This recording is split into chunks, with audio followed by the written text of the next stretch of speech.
आता जवळपास पाऊन गड सर केला आम्ही. हा आता म्हणजे 75% म्हणायचं थोडक्यात. मग आपल्या मराठी भाषेत ओके खडकवासला डॅम आणि हे सगळे खडक आणि हा एक बसलाय खडक आणि खडकावर बसलाय दगड आणि खडकावर बसलाय हा दगड आणि हा गोटा आणि हा वासला. असं रीतीने आम्ही वरती चाललोय. खडक बोलतोय आणि हा बोलतोय. असं आहे एखादी डोंजे गाव. इथून आपण वरती आले गाडी लावून चालत चालत ठीक करताना परत आपल्याला वरतून खाली जायचं. असे मित्र मंडळी येतात चालत चालत.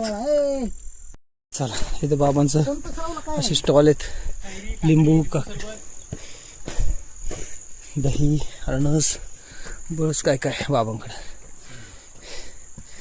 जर आपल्याला तहान लागली किंवा थकवा जाणवला तर मध्ये मध्ये असे स्टॉल आहेत छोटे छोटे. इथले डोंजे गावात खाली लोक राहतात गावात आसपास. ते वरती येऊन आपापले असे स्टॉल टाकलेत. हो इथे पण आहे